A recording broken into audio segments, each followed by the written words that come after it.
You're listening to the Phil Klein Dental Podcast from VivaLearning.com. Thanks for joining us. I'm Dr. Phil Klein. Today is part one of a three-part series titled Attract, Convert, and Deliver. Part one deals specifically with marketing your practice. Our guest is Dr. Todd Snyder, a regular contributor to VivaLearning.com, a cosmetic dentist, international author, lecturer, and consultant to a variety of dental companies. He hosts his own podcast program called Delusional, Winning the Weekly War of Dentistry. You can reach Dr. Snyder at www.legion.dentist. Before we introduce our guest, I'd like to tell you about a new innovative product by Cranberry. Cranberry is known for its high-quality products and has recently launched a revolutionary new biodegradable nitrile glove. That's right, biodegradable. It breaks down. And here's how it works. These gloves incorporate a unique additive that triggers microbial activity to break down the gloves after they're used and put in the landfill, resulting in up to 80% of the material breaking down in less than 18 months. So when you think about all the gloves that are discarded every day in dental practices all over the world, you can imagine how much impact this has on protecting our planet. So if it's important to you to have a comfortable, quality protective glove, and even a nitrile glove that's biodegradable, check out Cranberry's website at cranberryusa.com. Dr. Snyder, thanks for joining us. Thanks, Phil. It's great to be here. So you've worked with a lot of dental offices in the past, Dr. Snyder. You've done a lot of coaching. So typically, how do most dentists market their practice? They don't. It's interesting. I was just doing a program out at Spears Educational Facility, and I did a survey of the room, and there was literally only like 5 people out of about 180 that actually said they were doing marketing. And I find this quite often that, dentists rely a lot on word of mouth. At some point in their career, they get comfortable enough. They say, you know what, I'm not marketing anymore. Now, whether that's they haven't been happy with the marketing, or hasn't been converting the way they wanted, or they're frugal and not wanting to spend the money. There's a lot of different reasons why they don't do it. But I just from talking to people, it doesn't seem like there's much marketing being done other than website, maybe some pay-per-click. Every once in a while, I hear someone that does mailers. I don't hear a lot from people. So what do you say to the dentist who's doing pretty well? He or she is happy and satisfied with their practice, the way it's going. They're profitable. Their practice may be growing at a small clip every year. They rely on word of mouth. What do you say to a dentist in that situation where they said, I don't really feel like I need to market. I'll just rely on my patients getting me more patients by telling their friends and family? Everyone's got to run their own business, do their own thing in life. As far as I'm concerned, if I'm coasting and just being content with what I'm getting, then I'm not really growing and pushing myself anymore. I'm just, reactionary to whatever shows up each month. And let's face it, everyone's not standing around the water cooler talking about their dentist. So if you're content with, 10 or 20 patients a month, whatever that number is, and you're able to pay your bills and you're comfortable, okay, you're comfortable, but you're not really growing and running down a goal and trying to create, more revenue to have a different type of lifestyle or anything. You've either just succumbed to the fact that it is the way it is and you're not going to work any harder and you become complacent, or you're someone's like, no, I want way more in this life. Since I'm only here once, potentially, I'm going to do everything I can to be the most successful and achieve all the goals and desires I have in my life. And if you're going to do that, then you need to have a different type of marketing approach. Right. So it sounds like to me, even if a dentist is doing well, the practice is growing at a steady rate, marketing should still be something they should be considering or they should be doing as a regular thing. So for those that do market their office, what are they typically promoting? It's interesting. Yeah, because you look at companies, anything out there, Mercedes, Tiffany, Coca-Cola, McDonald's, take any company we all know, they continue to market because they know the value of it. So why is it that a dentist gets so complacent, that they don't do anything is beyond me. And it's not easy. I get it. So maybe disappointment is why. But I would say if you're going to market yourself and you want to do more, you need to think differently, because most dentists market everything to everyone. And that was another, discussion we had when I was out speaking, that, basically 3 or 4 out of 180 actually marketed different than the rest of the group. So when you think of marketing, if you market to everyone, everything, the same as every other dentist, you are not playing in a little tiny pool. You are playing in an ocean with everyone else. And so it's a lot harder. Hence, people shop you based on your fee because there's nothing else to base it on, because you look the same as everyone else. You offer the same as everyone else. So in my mind, your marketing needs to change as far as the message you deliver to differentiate you and make you unique so that you stand out. And people will value that if they're looking for that particular type of individual. We're going to continue to talk to Dr. Snyder and hear about what he calls the singularity of a practice. But first, if you're looking to raise the bar with your adhesive dental procedures, you should definitely be looking into Bisco. Bisco is a great company that has an unparalleled track record. I can unequivocally say adhesion is their passion.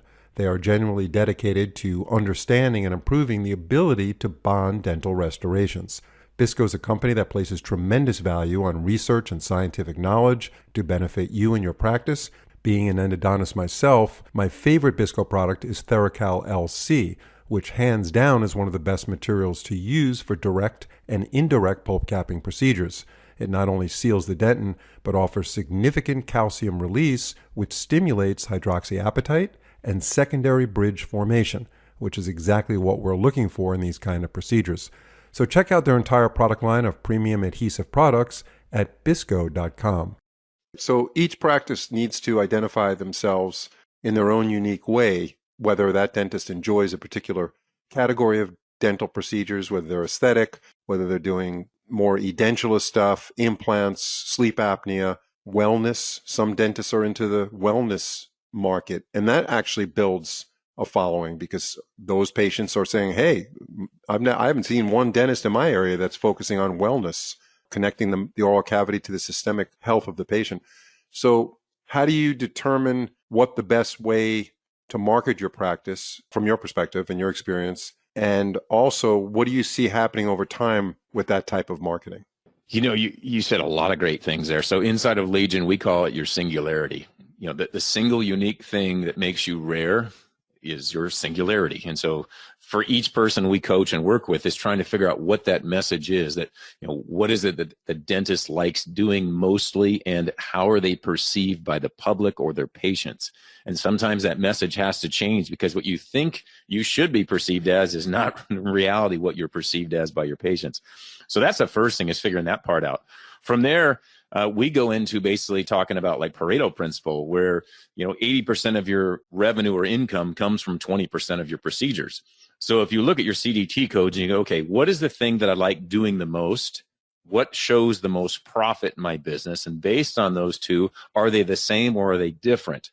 And once you recognize who you are and what you want to offer in your messaging, then you start to go, okay, if I market for one specific thing, call it my platinum offer, I can still offer every other type of dentistry under the sun, but my marketing is directed to exactly those type of people that want that one thing.